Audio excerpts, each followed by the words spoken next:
Welcome to this new module on retail strategy and marketing mix. Most consumers shopping in their local store don't realize that retailing is a high-tech global industry.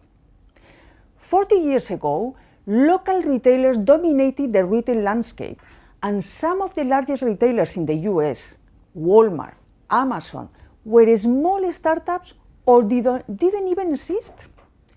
Yet today, most retail sales are made by large national and international chains that buy merchandise all over the world. So, can you tell me what is retailing? It is a set of business activities that adds value to the products and services sold to consumers for their personal or family use. Retailers are a key component in a supply chain that links manufacturers to consumers. But do we really need retailers? Shouldn't it be easier, faster, and cheaper to buy directly from manufacturers?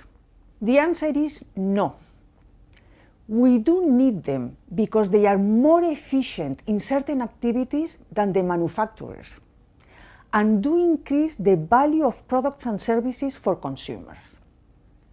The main activities that they provide are providing an assortment of products and services. For example, in the supermarkets, they usually carry 2,000 or 30,000 different items produced by more than 500 companies. They offer a wide selection of products, brands, sizes, and prices at one location. Another activity is breaking bulk. Manufacturers ship boxes of products and retailers offer products in smaller quantities tailored to individual consumers. A third one is holding inventory.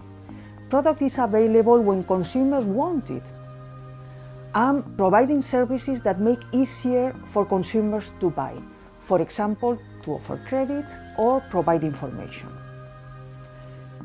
Could you tell me which was the #1 retailer of the world in 2015? Make a guess. It was Walmart. For you to have an idea of how global retailers are, according to a study published yearly by Deloitte, the top 250 retailers in 2015 had 66% of foreign operations. They operated in 10.4 countries and almost 1/4, more or less it was 23.4%, were international sales. And the European corporations are the most international retailers, since they are in 16.8 countries, almost 40%, is more or less 38.1% of their sales are international. And in this list, there are 2 Spanish retailers among the top 50 that we can highlight. Mercadona, that is a supermarket, is the number 44, but it has stores only in Spain. Whereas on the other side, we have the Inditex group, that is the group that owns the Zara brand, fashion retailing, is in the position 45 and is present in 90 countries with more than 7,000 stores. So where is retail heading? What are the main developments? We can mention 5 important developments.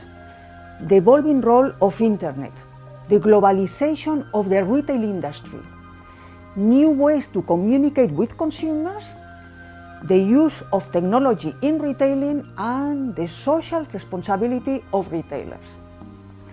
I will start with the evolving role of internet.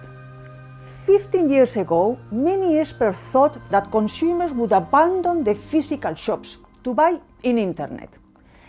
Now, it is clear that internet is not replacing the traditional retail industry, but is enhancing and complementing the activities.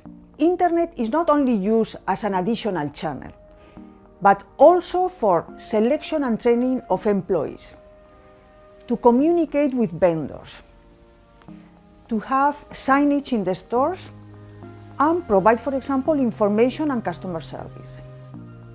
A second big development is the globalization of the retail industry. retailing is really a global industry. Retailers acquire merchandise all over the world and are looking for international markets for growth opportunities. And in this globalization, travel retailing has become extremely important. Over 1 billion people travel internationally each year, and they spend 1 trillion in the process. It is called the sixth continent, or the Formula 1 of retail.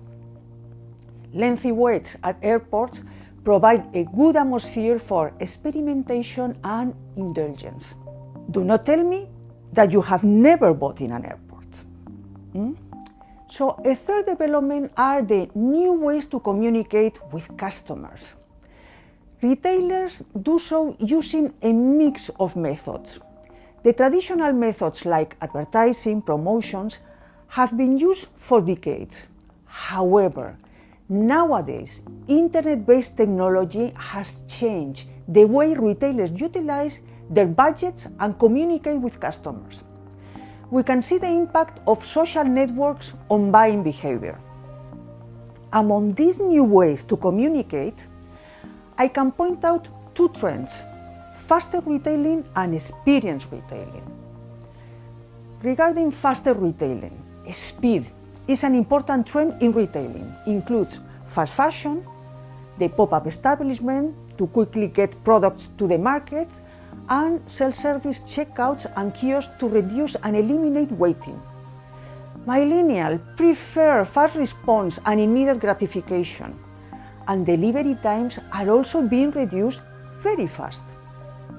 Regarding experience retailing, it is no longer just about product, but the experience. Consumers want shopping to include entertainment, education, emotion, engagement, and enlightenment. Consumers want a seamless and consistent experience. There is a fourth trend, that is the use of technology in retailing, the so-called innovative retailing. As I mentioned at the beginning, retailing is a high-tech industry, with retailers increasingly using communication and information system technologies and analytical models to increase operating efficiencies and improve customer service.